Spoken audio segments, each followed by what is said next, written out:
Shalom, Bapak, Ibu, dan saudara yang terkasih. Jumpa lagi dalam Sikat Sabda Iman Katolik Selasa, Pekan Biasa ke-18, 3 Agustus 2021. Bacaan hari ini dari Injil Matius bab 14 ayat 22 sampai 36. Marilah kita siapkan hati dan pikiran kita untuk mendengarkan sabda Tuhan. Semoga Tuhan beserta kita, sekarang dan selama-lamanya. Inilah Injil Yesus Kristus menurut Matius. Dimuliakanlah Tuhan.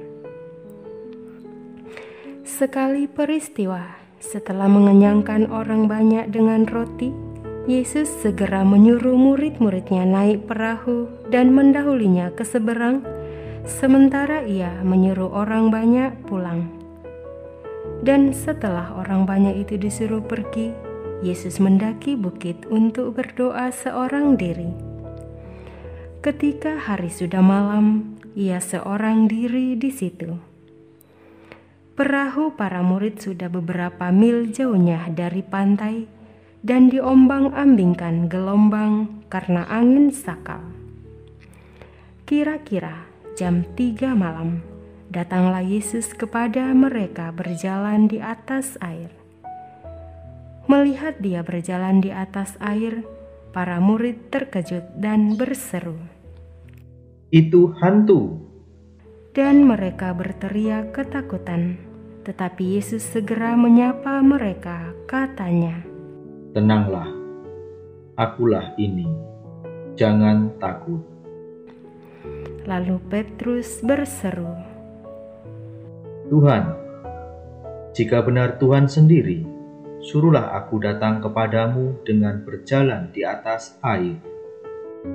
Kata Yesus, "Datanglah." Maka Petrus turun dari perahu dan berjalan di atas air mendapatkan Yesus. Tetapi ketika dirasakannya tiupan angin kencang, Petrus menjadi takut dan mulai tenggelam lalu berteriak, "Tuhan, tolonglah aku."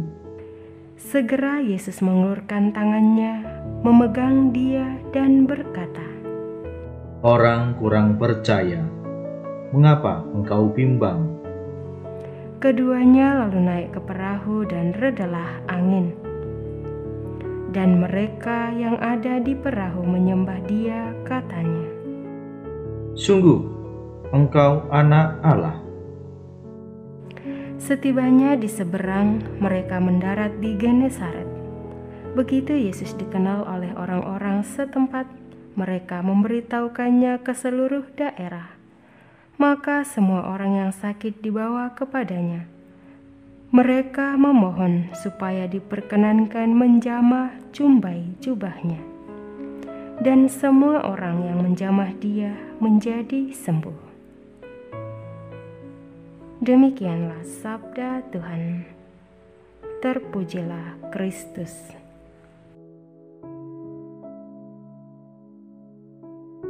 Bapak, Ibu, dan saudari yang terkasih, tema renungan kita hari ini adalah jangan takut.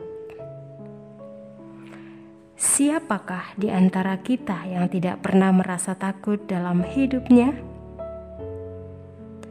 Siapakah di antara kita yang tidak pernah merasa bimbang dan ragu-ragu?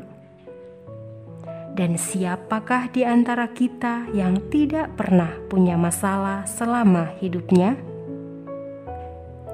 Secara jujur kita mengakui bahwa meskipun kita adalah orang yang percaya, tetapi seringkali kita masih merasa takut dan bimbang. Kita percaya bahwa Tuhan Maha Kuasa, dan bagi Tuhan tidak ada yang mustahil. Tetapi ketika kita berada dalam kesukaran hidup, iman kita bisa menjadi goyah. Kisah Yesus berjalan di atas air terjadi setelah peristiwa Yesus memberi makan 5.000 orang. Dikatakan bahwa setelah Yesus melayani banyak orang, memberi kesembuhan kepada mereka dan mengadakan mujizat. Yesus menyuruh semua orang pergi, termasuk para murid. Lalu Yesus naik ke bukit untuk berdoa seorang diri. Doa adalah unsur penting dalam kehidupan dan pelayanan Yesus. Yesus mengajarkan para murid-Nya untuk berdoa. Yesus punya waktu khusus untuk berdoa secara pribadi. Yesus membangun hubungan intim dengan Bapa-Nya melalui doa. Yesus saja yang adalah Tuhan tetap setia berdoa. Lalu bagaimana dengan kita? Bapak, Ibu, dan saudara dan saudari yang terkasih, kekuatan kita saat menghadapi badai hidup adalah doa. Dalam konteks hidup kita saat ini, kita dihadapkan pada pandemi COVID yang mengguncangkan hidup kita, yang memaksa kita untuk melakukan semua hal dari rumah. Misalnya kegiatan keagamaan hanya bisa dilakukan melalui online. Lewat Injil hari ini, kita kembali disapa dan diingatkan Yesus, jangan takut. Maksudnya adalah jangan takut menghadapi segala badai kehidupan. Tetaplah kuat di dalam doa dan pengharapan. Masa-masa sulit yang kita hadapi saat ini juga merupakan suatu kesempatan bagi kita untuk lebih banyak menyediakan waktu dalam membangun komunikasi dengan Tuhan melalui doa pribadi maupun doa keluarga, meditasi, dan lain sebagainya. Marilah kita berdoa agar badai pandemi COVID segera berlalu dalam hidup kita. Doa memberikan kekuatan kepada orang yang lemah, membuat orang yang tidak percaya menjadi percaya, dan memberikan keberanian kepada orang yang ketakutan. Semoga melalui renungan hari ini, iman kita semakin diteguhkan. Amin.